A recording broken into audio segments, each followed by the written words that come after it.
दोस्तों स्वागत है आप सभी का हमारे इस YouTube चैनल हाई टारगेट में। दोस्तों आज हम लोग देखेंगे गणित का VVI ऑब्जेक्टिव क्वेश्चन। और दोस्तों ये गणित का चौथा वीडियो है। अगर आप लोग इससे पहले वाले वीडियो नहीं देखे हैं तो जाकर के प्लेलिस्ट में देख लीजिए, क्योंकि सभी वीडियो आपके लिए बहुत ही इम्पोर्टेंट है। और दोस्तों अगर आप लोग गणित में 90+ मार्क्स लाना चाहते हैं तो आप लोग गणित के सभी वीडियो को जरूर देख लें। दोस्तों इसमें हम बिल्कुल आसान तरीका से मैथ के ऑब्जेक्टिव को सोल्व किए हैं। और दोस्तों अगर आपसे कोई भी क्वेश्चन नहीं बनता है या अगर आपको नहीं समझ में आता है तो आप हमारे व्हाट्सएप नंबर पर क्वेश्चन का स्क्रीनशॉट ले करके सेंड कर सकते हैं। हम आपको वहां पर रिप्लाई कर देंगे और आपको समझा भी देंगे कि कैसे इसका सॉल्यूशन होगा। तो चलिए हम पहला क्वेश्चन से वीडियो को स्टार्ट करते हैं। आप लोग जल्दी से वीडियो को लाइक करिए और अगर चैनल पर नए हैं तो चैनल को भी सब्सक्राइब कर लीजिए। और दोस्तों वीडियो को अपने दोस्तों में भी शेयर कर दीजिएगा। तो चलिए पहला क्वेश्चन बहुत ही इंपॉर्टेंट है और आपके एग्जाम में ये प्रश्न बार बार पूछे जाते हैं। देखिए कहता है कि दो परिमेय संख्याओं के बीच कितनी परिमेय संख्याएं हो सकती है। दोस्तों कहता है कि दो परिमेय संख्याओं के बीच कितनी परिमेय संख्या हो सकती है। तो देखिए सबसे पहले हम लोग परिमेय संख्या किसको कहते हैं, तो जिस संख्या को हम लोग P/Q के रूप में लिख सकते हैं उसको हम लोग कहते हैं परिमेय संख्या। और दोस्तों जहाँ पे Q है वो 0 के बराबर नहीं होना चाहिए। अगर देखिए 0 के बराबर हो जाए, मान लीजिए कि 10 है और ये 0 के ये बटा में अगर कुछ है 0 हो जाए तो इसका दोस्तों कोई वैल्यू नहीं होगा, यानी कि यहाँ पर Q है वो 0 के बराबर नहीं होना चाहिए। तो इसको हम लोग परिमेय संख्या कहते हैं। और दोस्तों दो परिमेय संख्या के बीच में अनंत परिमेय संख्या हो सकता है। कितना हो सकता है? अनंत, यानी कि बहुत सारा परिमेय संख्या हो सकता है। हमारा उत्तर क्या हो जाएगा? ऑप्शन डी हो जाएगा। चलिए उसके बाद देखिए 22वां क्वेश्चन बहुत ही इंपॉर्टेंट है। देखिए इसको आप लोग अच्छी तरह से समझिए। देखिए कहता है कि 22/7 एक है। दोस्तों 22/7 क्या है? तो 22/7 एक परिमेय संख्या है। कैसी संख्या है? परिमेय संख्या है, क्योंकि इसको हम लोग P/Q के रूप में लिख सकते हैं, इसलिए यह परिमेय संख्या है।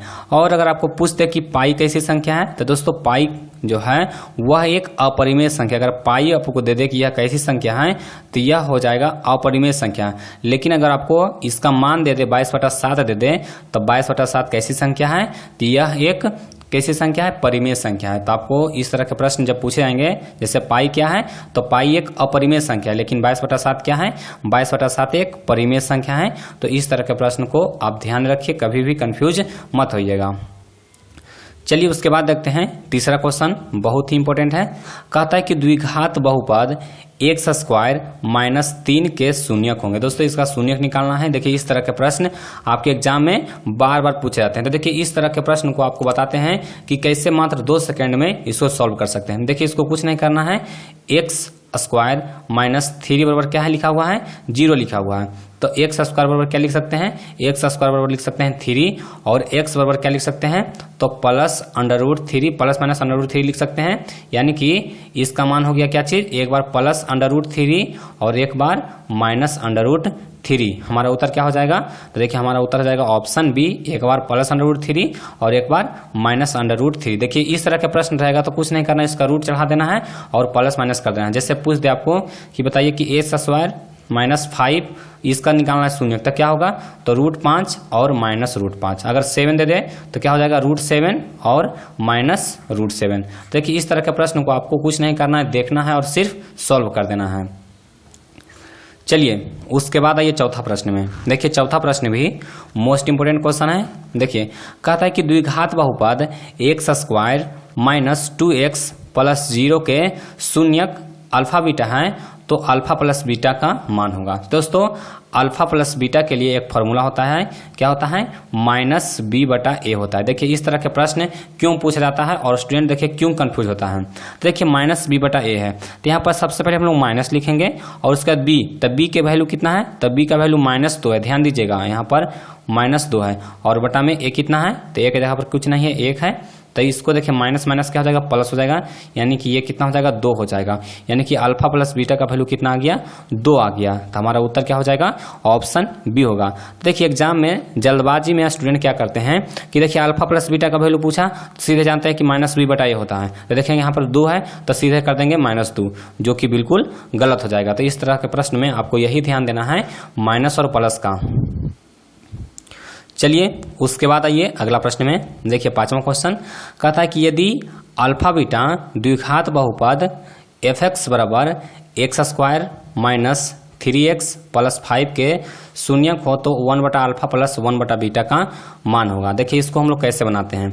तो सबसे पहले देखिए इसमें a का वैल्यू कितना है, तो a का वैल्यू दिया हुआ है 1, b का वैल्यू कितना है, तो b का वैल्यू है -3 और c का वैल्यू कितना है, तो c का वैल्यू है 5। अब देखिए इसमें हम लोग अल्फा प्लस बीटा निकाल लेंगे। देखिए सबसे पहले अल्फा प्लस बीटा, तो अल्फा प्लस बीटा बराबर क्या होता है -b/a होता है और -3 है इसलिए माइनस माइनस क्या हो जाएगा प्लस हो जाएगा। और alpha into beta, alpha into beta का वैल्यू कितना होगा c/a, तो c कितना है 5 है, 5/a को हम लोग इस तरह से लिख सकते हैं। अब देखिए इसका हमको वैल्यू निकालना है, तो हम लोग यहाँ पर एलसीएम लेंगे, तो एलसीएम लेंगे तो अल्फा इंटू बीटा अगर एलसीएम होगा तो ऊपर में क्या हो जाएगा बीटा प्लस अल्फा हो जाएगा, बीटा प्लस अल्फा। अब देखिए हम लोग 2 + 3 लिखें या फिर 3 + 2 लिखें, दोनों का वैल्यू कितना आएगा, दोनों का वैल्यू ही 5 आएगा। यानी कि बीटा प्लस अल्फा रहे या फिर अल्फा प्लस बीटा रहे, दोनों का वैल्यू है वो सेम आएगा। इसको हम लोग बीटा प्लस अल्फा भी लिख सकते हैं। तो अल्फा प्लस बीटा कितना है 3 है और अल्फा इंटू बीटा कितना है 5 है, तो यहाँ पर कितना हो जाएगा 3/5, यानी कि हमारा उत्तर क्या हो गया 3/5, यानी कि ऑप्शन ए हमारा बिल्कुल सही आंसर है। अब देखिए बहुत सारे स्टूडेंट का कमेंट आता है कि सर हमको पीडीएफ चाहिए, तो दोस्तों पीडीएफ है वो हम टेलीग्राम ग्रुप में अपलोड कर देते हैं। तो दोस्तों आप लोग टेलीग्राम ग्रुप पहले आप लोग ज्वाइन होइए और वहाँ पर देखिए कि ये पीडीएफ अवेलेबल है या फिर नहीं है। अगर नहीं होगा तो आप हमको व्हाट्सएप पर मैसेज कर दीजिएगा, हम अपलोड कर देंगे। ऐसे हम कोशिश करते हैं कि वीडियो अपलोड होने के तुरंत बाद इसका जो पीडीएफ है वो आंसर के साथ में हम टेलीग्राम ग्रुप में डाल देते हैं। तो टेलीग्राम ग्रुप का लिंक है वो डिस्क्रिप्शन में दिया गया है, वहाँ से जाकर के ग्रुप ज्वाइन हो जाइएगा, वहाँ आपको पीडीएफ है वो आसानी से मिल जाएगा। और दोस्तों आपको कमेंट ये करना है कि आपको अगला जो वीडियो चाहिए वो किस टॉपिक पे चाहिए, यानी कि गणित में आपको किस टॉपिक से ग्राफ वाला वीडियो चाहिए या फिर जो सब्जेक्टिव क्वेश्चन है उसका आपको वीडियो चाहिए, मतलब कि कंस्ट्रक्शन का वीडियो चाहिए। अगर आपको कुछ भी कमजोरी है, यानी कि कोई भी आपको टॉपिक में अगर आप कमजोर हैं तो आप कमेंट कर सकते हैं, हम आपको पूरा सॉल्यूशन के साथ वीडियो प्रोवाइड कर देंगे। तो देखिए इसका आंसर क्या हो गया था, ऑप्शन ए हो गया था। तो चलिए उसके बाद हम अगला प्रश्न में बढ़ते हैं। देखिए 6ठा प्रश्न कहता है कि रैखिक युग्म 2x - 3y = 5 तथा 3x + 2y = 10 का इसका दोस्तों हल क्या होगा यही आपको बताना है। तो देखिए हल निकालने के लिए, यानी कि किस तरह का हल होगा, इसको निकालने के लिए हम लोग a1/a2 और b1/b2 और c1/c2 में हम लोग रिलेशन निकाल लेंगे, तभी हमको पता चलेगा कि इसका कितना हल होगा। तो देखिए a1 कितना है 2 है, तो यहाँ पर लिखेंगे 2 और बटा में a2 कितना है, तो a2 यहाँ पर देखिए 3 है तो 2/3 लिख लिए। उसके बाद देखिए b1 कितना है -3 है, तो b1 यहाँ पर -3 लिख लिए। अब देखिए b2 कितना है 2 है, तो यहाँ पर 2 लिख दिए। c1 देखिए कितना है 5 है, c1 5 है, c2 कितना है 10 है। अब देखिए कि तीनों में से कोई बराबर नहीं है, देखिए तीनों में से कोई बराबर नहीं आप लोग देख सकते हैं। तो यह कैसा हल होगा, इसका हल होगा वो अनगिनत होगा, यानी कि ऑप्शन ए हमारा बिल्कुल सही आंसर होगा। चलिए उसके बाद हम लोग अगला प्रश्न देखते हैं। देखिए उसके बाद अगला प्रश्न देखिए 7वां क्वेश्चन कहता है कि a² p² x² - q² = 0 के मूल्य होंगे। दोस्तों ये प्रश्न देखने में सिर्फ हार्ड लग रहा है लेकिन बहुत ही आसान क्वेश्चन है, इसको आप 10 सेकंड में सॉल्व कर सकते हैं। देखिए इसको कैसे सॉल्व करना है, तो देखिए सबसे पहले ये क्या दिया गया है, तो यहाँ पर देखिए द्विघात समीकरण दिया गया है, इसका हमको मूल निकालना है। तो देखिए सबसे पहले जो दिया गया उसको हम लोग यहाँ पर लिख लेते हैं। तो देखिए क्या दिया हुआ है a², उसके बाद दिया हुआ है क्या चीज़ p² और x² और माइनस क्या दिया हुआ है q² बराबर क्या दिया हुआ है 0। अब देखिए q² को हम उस तरफ लेकर जाएंगे तो क्या हो जाएगा a² p² x² बराबर क्या हो जाएगा, यहाँ पर हो जाएगा q²। अब देखिए इसमें स्क्वायर देखिए तीनों पे है, तो हम इसको क्या कर सकते हैं, स्क्वायर जब तीनों पे है तो इसको देखिए a p x, यहाँ पर देखिए इसका जो स्क्वायर है ये दोनों इसका जो स्क्वायर है इसको 1 पर कर दीजिए और x का स्क्वायर 1 पर कर दीजिए। अब बराबर में क्या है, तो यहाँ पर देखिए q² है, देखिए q² यहाँ पर तक q² हो जाएगा कैंसिल, यहाँ पर बच जाएगा कितना x², क्योंकि दोस्तों x है वो x का वैल्यू होता है, इसमें x का मान हम लोग चेंज नहीं कर सकते, लेकिन ये सब क्या है वेरिएबल कांस्टेंट है। तो यहाँ पर देखिए x² क्या हो जाएगा, तो x² हो जाएगा q, यहाँ पर देखिए q/a² AP हो जाएगा, Q बाई क्या हो जाएगा AP, Q बाई AP हो गया। अब देखिए जो x का वैल्यू होगा वो कितना हो जाएगा, सॉरी देखिए थोड़ा सा यहाँ पर मिस्टेक हो गया। देखिए x का जो स्क्वायर है वो भी यहाँ पर कैंसिल हो जाएगा और x बराबर क्या हो जाएगा, x बराबर बच जाएगा प्लस माइनस Q बटा AP बचेगा। x बराबर क्या बचेगा, Q बटा AP, यानी कि ऑप्शन डी हमारा सही आंसर होगा। थोड़ा सा यहाँ पर मिस्टेक हो गया तो इसको आप लोग एक बार खुद से करके देख लीजिए। अगर आपको समझ में नहीं आता है तो आप व्हाट्सएप पर ये क्वेश्चन सेंड कीजिए, हम आपको सॉल्व कर देंगे। चलिए उसके बाद हम लोग 8वां क्वेश्चन देखते हैं। देखिए कहता है कि समांतर श्रेणी AP दिया हुआ है कितना, 4, 10, 16, 22, 28 का सारवंतर है। दोस्तों इसका सारवंतर क्या होगा, तो देखिए सारवंतर निकालने के लिए हम लोग क्या करते हैं, दूसरा पद में से पहला पद घटाते हैं। तो देखिए 10 - 4 कितना आ गया, 6 आ गया। 10 - 4 कितना आ गया, 6 आ गया, यानी कि हमारा उत्तर क्या हो जाएगा, ऑप्शन सी हो जाएगा। चलिए उसके बाद नेक्स्ट क्वेश्चन देखते हैं। देखिए 9वां नंबर सवाल कहता है कि यदि समांतर श्रेणी के प्रथम पद 2, दोस्तों उसका प्रथम पद क्या दिया हुआ है, 2 दिया हुआ है, और सारवंतर 3 हो तो कहता है कि समांतर श्रेणी का दूसरा तथा तीसरा पद होंगे। दोस्तों दूसरा और तीसरा पद निकालना है। आपको ए का वैल्यू दिया हुआ है, ए का वैल्यू कितना दिया हुआ है, तो 2 दिया हुआ है, और आपको डी का वैल्यू दिया हुआ है, तो डी का वैल्यू कितना दिया हुआ है, 3 दिया हुआ है। तो आपको दूसरा पद निकालना है। तो दूसरा पद निकालने के लिए क्या करेंगे, इसको ये दोनों को जोड़ देंगे। तो दूसरा पद कितना होगा, 3 2 5, 3 2 5 हो गया, और 5 में फिर हम डी को जोड़ेंगे तो कितना हो गया, 5 3 8, यानी कि दूसरा पद ये हो गया। अगर हमको तीसरा पद निकालने के लिए कहा था तो 8 3 11, उसके बाद 11 3 कितना होता है, 14, यानी कि इस तरह से हम निकाल सकते हैं। तो इसमें दूसरा पद और तीसरा पद पूछा गया। तो दूसरा पद और तीसरा पद कितना है, 5 और 8 है। तो यहाँ पर 5 8 हमारा ऑप्शन बी में दिया हुआ, यानी कि ऑप्शन बी हमारा सही उत्तर है। चलिए उसके बाद आइए 10वां क्वेश्चन में। देखिए 10वां क्वेश्चन कुछ नहीं है, सिंपल सा आपको प्रश्न पूछा गया है कि √3 बराबर है। दोस्तों √3 किसके बराबर है, तो जब इस तरह के प्रश्न आपको पूछे जाएंगे तो इसका कोई शॉर्टकट तरीका नहीं है। आपको देखना होगा कि किसका ऑप्शन, आपको बारी बारी से चेक करना पड़ेगा और देखना पड़ेगा कि किसका मान होता है वो √3 होता है। तो सबसे पहले देखिए tan 60 का, तो tan 60 का जो वैल्यू होता है tan 60 डिग्री का वो कितना होता है, √3 होता है। यानी कि पहला ऑप्शन में ही हमको पता चल गया कि किसका वैल्यू है वो √3 के बराबर है। तो हमारा यहाँ पर उत्तर जो हो जाएगा वो हो जाएगा ऑप्शन ए। अब देखिए cos 45, तो cos 45 का वैल्यू कितना होता है, 1/√2 होता है। उसके बाद देखिए sin 30 डिग्री, तो sin 30 का वैल्यू कितना होता है, 1/2 होता है। उसके बाद tan 30 डिग्री, तो tan 30 डिग्री का वैल्यू होता है 1/√3 होता है। कल को स्टूडेंट कमेंट कर रहे थे कि tan 30 डिग्री का वैल्यू होता है वो √3 होता है, तो उनका आंसर बिल्कुल गलत था। tan 30 डिग्री का वैल्यू कितना होता है, 1/√3 होता है। इसलिए आप लोग को कहते हैं कि सबसे पहले ट्रिगोमेट्री का जो इसका मान सारणी है उसको आप लोग अच्छी तरह से याद कर लीजिए, क्योंकि दोस्तों मान सारणी अगर आप लोग याद कर लीजिएगा तो एग्जाम में कम से कम आप 10 नंबर का प्रश्न मान सारणी से बना सकते हैं।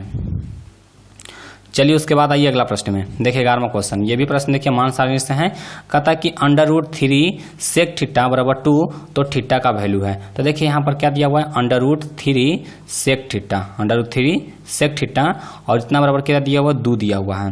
तब देखिए sec थीटा का वैल्यू कितना हो जाएगा, sec थीटा का वैल्यू हो जाएगा 2/√3। अब देखिए आप लोग जानते हैं कि cos का उल्टा sec होता है। अगर आपको मान याद नहीं है तो cos का उल्टा sec होता है, और cos 60 डिग्री का वैल्यू कितना होता है, तो सॉरी यहाँ पर देखिए cos 60 डिग्री का वैल्यू कितना होता है, तो cos 60 का वैल्यू होता है 1/2, ये नहीं होगा, cos 30 डिग्री का वैल्यू, यानी कि sec cos 30 का वैल्यू होता है √3/2 होता है cos 30 का।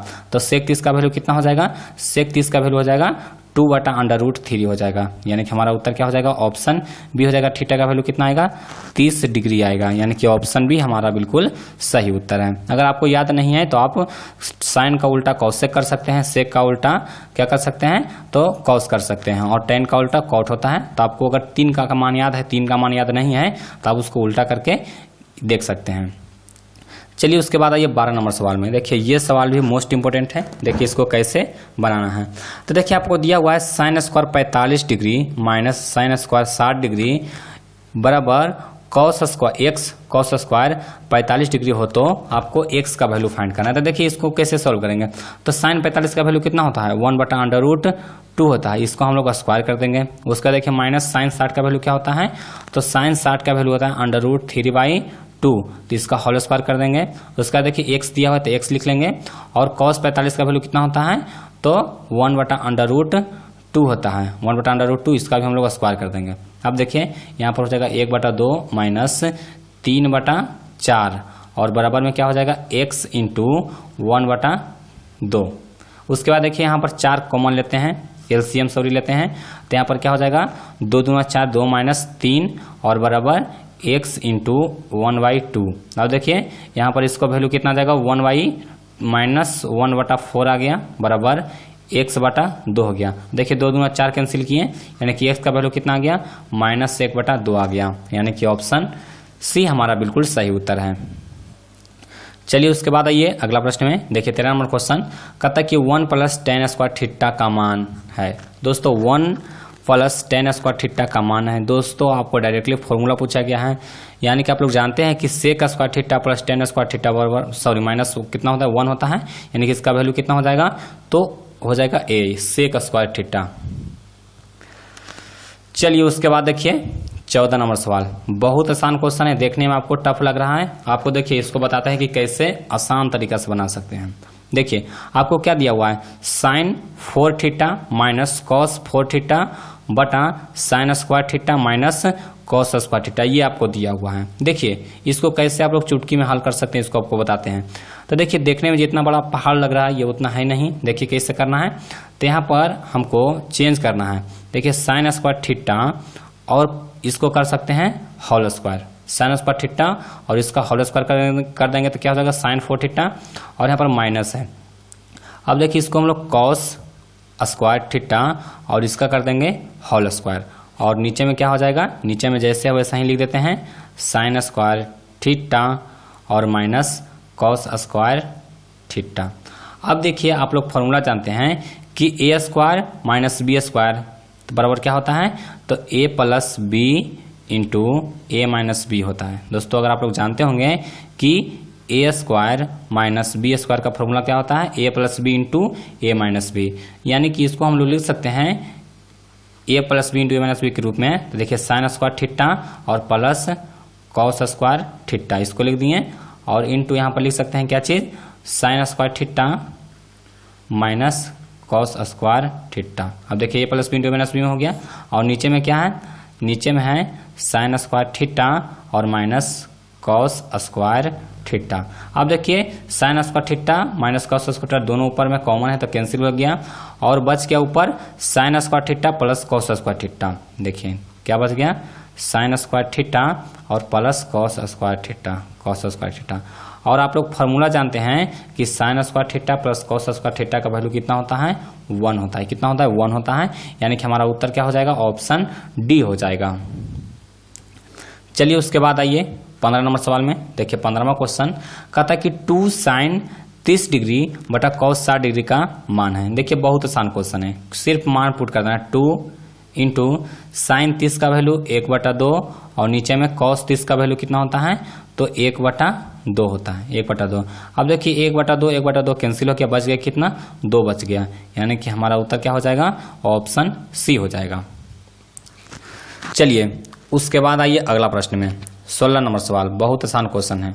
देखिए कहता है कि एक ऊर्ध्वाधर खंबे की परछाई खंबे की ऊंचाई के बराबर हो तो सूर्य का उन्नयन कौन होगा। दोस्तों इसको आप लोग देखिएगा, आप सीधे बता दीजिएगा कि इसका आंसर क्या होगा, 45 डिग्री होगा। आप देखिए कैसे 45 डिग्री होगा, ये भी सवाल आता है। तो देखिए इसको हम लोग कैसे समझेंगे कि 45 डिग्री होगा, तो इसको पहले कंसेप्ट समझिए। तो देखिए कह रहा है कि एक खंबे की परछाई, तो देखिए ये हो गया खंबा की परछाई और ये हो गया क्या, खंभा, और दोनों का लंबाई है वो कितना है, सेम है। मान लीजिए देखिए ये हो गया ए, ये हो गया बी और ये हो गया सी। मान लीजिए कि ये 2 मीटर है और ये भी 2 मीटर है, एक अंदाजा से, क्योंकि यहाँ पर बराबर दिया हुआ है, 1 भी मान सकते हैं, 3 भी मान सकते हैं। और यहाँ पर पूछा गया है कि सूर्य का उन्नयन कोण, सूर्य का उन्नयन कोण क्या होगा। तो हम लोग यहाँ पर tan थीटा लेंगे, क्योंकि tan थीटा बराबर क्या होता है, p/b होता है। तो tan थीटा बराबर क्या होता है, p/b यानी कि 2/2। अब देखिए tan थीटा बराबर क्या होगा, 1 हो जाएगा, यानी कि दोनों बराबर है इसलिए 1 आ जाएगा इसका वैल्यू। अब देखिए tan 45 डिग्री का वैल्यू कितना होता है, tan थीटा बराबर हो जाएगा क्या चीज़, tan 45 degree, tan 45 degree. tan 45 का वैल्यू 1 होता है। अब tan से tan कैंसिल, थीटा बराबर कितना बच गया, थीटा बराबर बच गया 45 डिग्री, यानी कि ऑप्शन बी हमारा सही उत्तर है। अब देखिए यहाँ पर ई नहीं बोलिएगा कि 2 का है माने, आप 3 मान लीजिए, 4 मान लीजिए, 5 मान लीजिए, एक ही बात है। यहाँ पर दोनों अगर बराबर है तो कट करके क्या आ जाएगा, एक ही आएगा। आप यहाँ पर एक ही मानिएगा तो, लेकिन इसका कुछ मान होना चाहिए, ऐसा नहीं कि आप 0 मान लीजिए, तो 0 हो सकता है कभी, क्योंकि ऊंचाई है तो ऊंचाई का कुछ वैल्यू होता है। चलिए उसके बाद आइए 17 नंबर सवाल में। देखिए 17 नंबर सवाल भी मोस्ट इंपोर्टेंट है।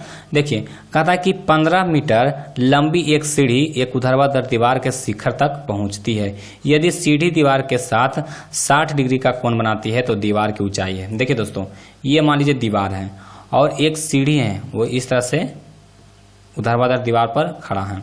अब ये सीढ़ी कितना मीटर है, तो सीढ़ी है वो 15 मीटर है। सीढ़ी 15 मीटर है तो मान लीजिए कि ए बी एक दीवार है और ए सी क्या है, सीढ़ी है, और इसका जो कोण बन रहा है वो कितना डिग्री बन रहा है, 60 डिग्री का कोण बन रहा है। कितना डिग्री का, 60 डिग्री का कोण बन रहा है।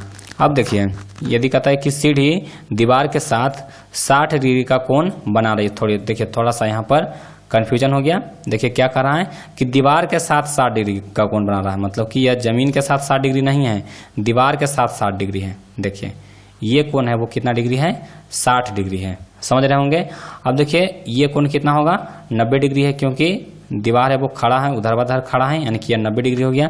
अब देखिए इसका कोण अगर निकालना रहेगा तो कितना डिग्री हो जाएगा, तो इसका कोण हो जाएगा 30 डिग्री, ये कोण हो जाएगा 30 डिग्री। आप कोण का वैल्यू निकाल सकते हैं। तो हमको उससे मतलब नहीं है, यहाँ पर क्या है 60 डिग्री दिया हुआ है और ये 15 दिया हुआ है, और पूछ रहा है कि आपको दीवार की ऊंचाई, यानी कि हमको ए बी का वैल्यू फाइंड करना है। तो देखिए हम इसमें क्या लेंगे, कौन सा साइन लेंगे या फिर कॉस लेंगे या फिर tan लेंगे कि इसका जो वैल्यू है वो दीवार की ऊंचाई भी निकल जाए और ये सीढ़ी भी आ जाए। तो आप लोग साइन थीटा का बराबर जानते होंगे कि क्या होता है, P/H होता है। साइन थीटा बराबर क्या होता है, P/H। तो साइन थीटा अगर ये कोण से लेते हैं, मान लीजिए ये कोण कितना है, 30 डिग्री आ गया, तो ये कोण से लेते हैं तो देखिए साइन 30 डिग्री का वैल्यू कितना होता है। यहाँ देखिए, यहाँ से लीजिए साइन, देखिए 30 डिग्री, तो साइन यहाँ पर हो गया 30 डिग्री बराबर क्या हो जाएगा, P/H। तो P कितना है, AB है, P हो गया AB, और H कितना है, 15 है। ठीक, तो साइन 30 डिग्री का वैल्यू कितना होता है, 1/2 होता है। कितना होता है, 1/2। तो देखिए यहाँ पर हम लोग मान पुट करेंगे, तो साइन 30 डिग्री का वैल्यू कितना होता है, 1/2 होता है, और AB यहाँ पर दिया हुआ है AB, और बराबर कितना दिया हुआ है, ई दिया हुआ है 15, यानी कि AB का वैल्यू हम लोग निकालेंगे तो AB का वैल्यू आ जाएगा कितना, 15/2। कितना आ जाएगा, 15/2 आ जाएगा, यानी कि हमारा उत्तर क्या हो जाएगा, ऑप्शन डी हो जाएगा। अब दोस्तों देखिए इसमें कंफ्यूज स्टूडेंट कहाँ होते हैं, यहाँ पर क्या पूछा गया है कि सीढ़ी दीवार के साथ 60 डिग्री का कोण बनाती है। अब मान लीजिएगा कि ये कोण भूमि के साथ मतलब कोण आप मान लीजिए 60 डिग्री और इस पर अप्लाई कर दिए, तो दोस्तों इसमें आप जब अप्लाई कीजिएगा तो आपका आंसर क्या आ जाएगा, 15√3/2 आ जाएगा। लेकिन ये आंसर क्या है, गलत है। तो आप लोग देखिएगा कि क्या प्रश्न में पूछा गया है और क्या हम निकाल रहे हैं, आपको और क्या दिया हुआ है। तो देखिए यहाँ पर दिया हुआ है, ये कोण दिया हुआ है 60 डिग्री, तो ये 30 डिग्री हो जाएगा, और दीवार की ऊंचाई कितना आ जाएगा, 7.5 मीटर आ जाएगा, यानी कि 15/2 मीटर होगा। हमारा उत्तर क्या हो जाएगा, ऑप्शन डी हो जाएगा। चलिए उसके बाद आइए अगला प्रश्न में। देखिए 18वां क्वेश्चन, ये भी मोस्ट इंपोर्टेंट है। देखिए कहता है कि किसी बिंदु x अक्ष से दूरी को, उस बिंदु को कहते हैं, तो x अक्ष से दूरी है मतलब उसको कहेंगे बाई निर्देशांक। हमारा उत्तर क्या होगा, ऑप्शन बी हो जाएगा। उसके बाद देखिए 19वां क्वेश्चन, कहता है कि बिंदु -4,3 किस चतुर्थांश में स्थित है। अब देखिए इसको हम लोग कैसे सॉल्व करेंगे। देखिए इसको हम बहुत बार बताए हैं, देखिए एक बार आपको फिर से बता देते हैं कि मान लीजिए ये कोऑर्डिनेट हो गया, ये इसका पहला चतुर्थांश है, ये दूसरा हो गया, ये तीसरा हो गया, और ये चौथा हो गया। तो आप लोग जानते हैं कि ये होता है x अक्ष और इधर होता है x डैश, मतलब कि इधर माइनस में होता है। ये हो गया y डैश और इधर हो गया ये y अक्ष और ये हो गया y डैश। अब देखिए जिसमें y का वैल्यू पॉजिटिव होता है, इसमें देखिए प्लस प्लस हो गया क्योंकि y भी प्लस में है और x भी प्लस में है। इधर देखिए x प्लस में है लेकिन y है वो माइनस में है, यानी कि x हो गया। अब देखिए तीसरा, इसमें देखिए तो दोनों माइनस में होता है, x और y दोनों माइनस में, यानी कि ये माइनस माइनस हो गया। और देखिए चौथा चतुर्थांश में क्या होता है, x देखिए किस में है, x है वो निगेटिव है, x है वो देखिए इस तरफ निगेटिव होता है, आप लोग जानते हैं इस तरफ है जो निगेटिव होता है, तो x निगेटिव है और y क्या है, पॉजिटिव है, यानी कि यहाँ पर क्या है, माइनस और प्लस है, यानी कि किस चतुर्थांश में है, तो चतुर्थ चतुर्थांश में है, यानी कि ऑप्शन डी हमारा बिल्कुल सही उत्तर है। चलिए उसके बाद आइए, कहता है कि मूल बिंदु से दूरी। तो दोस्तों मूल बिंदु से दूरी निकालने का फॉर्मूला क्या होता है, तो रूट अंडर होता है X square plus Y square, ये होता है मूल बिंदु से दूरी निकालने का। तो यहाँ पर देखिए 2 का स्क्वायर कितना हो गया 4 और प्लस 3 का स्क्वायर हो गया 9, 9 4 कितना हो गया 13, यानी कि अंडर रूट 13 हमारा उत्तर हो गया ऑप्शन सी। चलिए उसके बाद आइए 21वां क्वेश्चन, बहुत ही इंपॉर्टेंट क्वेश्चन है दोस्तों, इसको आप लोग बारीकी से समझिए। देखिए कहता है कि त्रिभुज ABC के भुजाओं AB एवं AC पर कहता है कि बिंदु DE इस प्रकार है कि कहता है कि DE समांतर BC और AD बराबर 8 सेंटीमीटर, AB बराबर 12 सेंटीमीटर, AE बराबर 12 सेंटीमीटर। तो कह रहा है कि EC का वैल्यू होगा। तो देखिए जिस तरह से पहले फिगर में कहा गया है उस तरह से आप फिगर पार लीजिए। देखिए ये त्रिभुज है ABC, ए है, ये बी हो गया और ये सी हो गया, और कहता है कि डी है वो समांतर है बीसी के। तो यहाँ पर मान लीजिए कि डी हो गया और ये ई हो गया। देखिए दोनों समांतर है एक दूसरे के, ये दोनों समांतर हो गया। अब देखिए कहता है कि एडी बराबर 8 सेंटीमीटर, ये हो गया 8 सेंटीमीटर। ए बी हो गया 12 सेंटीमीटर, मतलब कि यहाँ से यहाँ तक के दूरी कितना है 12 है, तो यहाँ से दूरी कितना हो जाएगा 4 सेंटीमीटर हो जाएगा। बी डी हो गया 4 सेंटीमीटर। अब देखिए ए ई दिया हुआ है कितना 12 सेंटीमीटर। अब पूछा गया कि EC का वैल्यू होगा, यानी कि आपको EC का वैल्यू, इसका वैल्यू है वो फाइंड करना है। तो इसको कैसे, तो देखिए आप लोग जानते हैं कि थेल्स प्रमेय के अनुसार कि जब कोई त्रिभुज के आधार के समांतर कोई रेखा खींची जाए और वह आधार से या फिर क्या इसके समांतर अगर होता है तो ये किस अनुपात में बढ़ता है, तो यह हो जाता है AD बटा DB बराबर क्या होता है AE बटा EC होता है, AE बटा EC हो गया या सी। तो AD का वैल्यू कितना है 8 है, इसका वैल्यू कितना है 4 है। यही AD का वैल्यू आपको दिया हुआ है कितना, AE का वैल्यू कितना दिया हुआ है, AE का वैल्यू दिया हुआ है 12, तो AE का वैल्यू हो गया 12। और EC का वैल्यू निकालना है तो इसका मान लीजिए कि EC का x है, इसको काट दीजिए तो कितना हो गया, तो इसको देखिए काटिए तो कितना हो गया 4 दूना 8 हो गया, 4 दूना 8 और 6 दूना 12, यानी कि x का वैल्यू कितना आ गया, x का वैल्यू आ गया 6। तो हमारा उत्तर क्या हो जाएगा, ऑप्शन ए हो जाएगा 6 सेंटीमीटर। ये थेल्स प्रमेय का प्रश्न है, तो इसको आप लोग एक बार फिर से समझ लीजिए। चलिए उसके बाद आइए, कहता है कि आकृति में AD कोण A का समद्विभाजक है। कहता है कि AB 6 सेंटीमीटर, उसके बाद BD कितना है 8 सेंटीमीटर और DC कितना है 6 सेंटीमीटर, तो AC का मान होगा। देखिए इसको भी आप लोग समझिए। तो देखिए मान लीजिए कि एक त्रिभुज है, एक त्रिभुज इस तरह से है, ये मान लीजिए कि A है, ये मान लीजिए कि B है, ये मान लीजिए C है, और कहता है कि कोण AD है जो समद्विभाजक है A का, यानी कि यहाँ पर से एक भुजा D है वो कोण A का समद्विभाजक है, यानी कि बराबर कोण है वो, ये दोनों बराबर यानी कि समद्विभाजक है, दो बराबर भागों में बांट रहा है। अब कहता है कि AB कितना दिया हुआ है 6, उसके बाद BD कितना दिया हुआ है 8, BD कितना दिया हुआ है 8, उसके बाद DC कितना है, तो DC है 6, पूछा गया क्या है AC, आपको AC का वैल्यू फाइंड करना है। तो देखिए इसमें भी कुछ नहीं करना है, वही थ्योरम अपना इसका भी एक थ्योरम होता है, इसको कुछ नहीं करना है। देखिए 6/8 बराबर क्या करना है AC बटा 6, AC बटा 6 हो गया। अब देखिए AC का वैल्यू निकालना है, यहाँ पर हम लोग AC का वैल्यू निकालते हैं। AC बराबर कितना हो गया 6 का 36 और बटा 8, 36/8 करेंगे।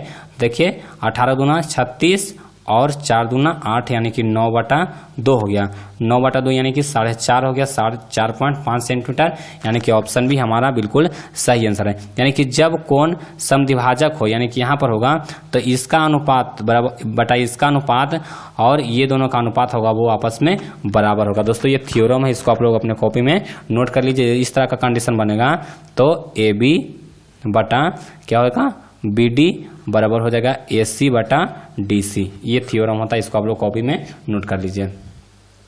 चलिए उसके बाद देखिए 23वां क्वेश्चन, कहता है कि दो समरूप त्रिभुजों का क्षेत्रफल का अनुपात 9:25 है, तो इसके संगत भुजाओं का अनुपात। देखिए आपको क्षेत्रफल का अनुपात दिया हुआ है और पूछ रहा है क्या चीज, इसको पूछ रहा है कि भुजाओं का अनुपात। तो क्या करना है, दोनों का रूट कर देना है, यानी कि √9/√25 कितना हो गया 3:5। 3:5 कहाँ पे है, तो ऑप्शन ए में है, यानी कि ऑप्शन ए हमारा बिल्कुल राइट आंसर है। चलिए उसके बाद देखिए 24वां सवाल, कहता है कि त्रिभुज ABC में AB बराबर 6√3, उसके बाद AC बराबर 12 सेंटीमीटर और BC बराबर 6 सेंटीमीटर, तो कौन B का वैल्यू है। देखिए इस तरह से आप पहले वो त्रिभुज पार लीजिए तब समझ आएगा। ये हो गया A, ये हो गया B, ये हो गया C। इसमें बड़ी भुजा AC है, तो AC कितना है 12 सेंटीमीटर है, BC कितना है 6 सेंटीमीटर है, और AC कितना है, तो सॉरी AB कितना है 6√3 है, 6√3 हो गया। अब देखिए आपको ध्यान देना है कि क्या पूछा गया, कोण बी का वैल्यू, कोण बी का वैल्यू ये कोण वैल्यू आपको निकालना है। तो देखिए हमको क्या चेक करना है कि क्या यह एक समकोण त्रिभुज है। तो समकोण त्रिभुज हम लोग को चेक करने के लिए क्या करते हैं, AC का स्क्वायर, सब AC का स्क्वायर बराबर क्या होगा, AB के स्क्वायर और प्लस BC का स्क्वायर। ये अगर बराबर हो जाएगा तो ये क्या हो जाएगा, यह एक भी होगा वो 90 डिग्री के बराबर होगा। पहले इसको आप लोग चेक कीजिए कि क्या समकोण त्रिभुज है। तो AC का स्क्वायर यानी कि 12 का स्क्वायर कितना होगा, 144 हो गया।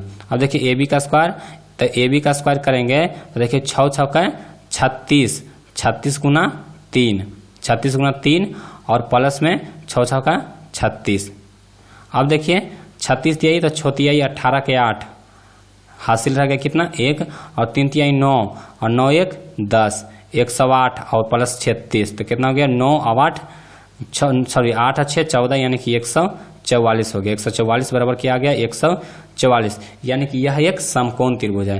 तो जब समकोण त्रिभुज है और ये कर्ण है तो कर्ण के सामने क्या होता है, जो कोण होता है वो 90 डिग्री के बराबर होता है, यानी कि कोण बी का वैल्यू कितना हो जाएगा 90 डिग्री के बराबर हो जाएगा। यानी कि जब इस तरह के प्रश्न आपको पूछे जाएंगे तो क्या करना है, पहले चेक करना है कि क्या यह समकोण त्रिभुज है या फिर नहीं है। अगर नहीं रहेगा तो फिर ट्रिगोमेट्री का फॉर्मूला अप्लाई करके इसका कोण निकाला जाएगा। तो यहाँ पर हमारा उत्तर क्या हो जाएगा, ऑप्शन हो जाएगा क्या चीज, ऑप्शन डी हो जाएगा 90 डिग्री। दोस्तों अगर आप लोग को वीडियो पसंद आ रहा है तो वीडियो को लाइक कीजिए।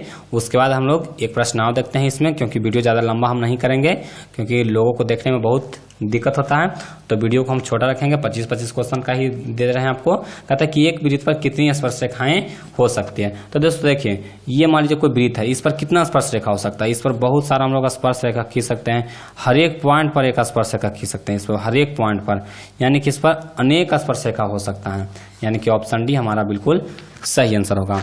तो दोस्तों आज के वीडियो में बस इतना ही। अगर आपको इसका PDF डाउनलोड करना है तो टेलीग्राम ग्रुप का लिंक नीचे डिस्क्रिप्शन में दे दिए हैं, वहां से जाकर के ग्रुप ज्वाइन कर लीजिए और इसका आप लोग क्या कीजिए, PDF फ़ोन में रख लीजिए, आंसर के साथ रहेगा, आपको रिवीजन करने में आसानी होगा।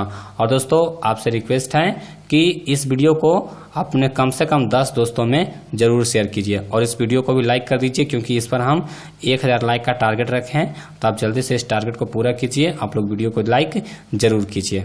तो आज के लिए इतना ही, मिलते हैं आपको अगले वीडियो में।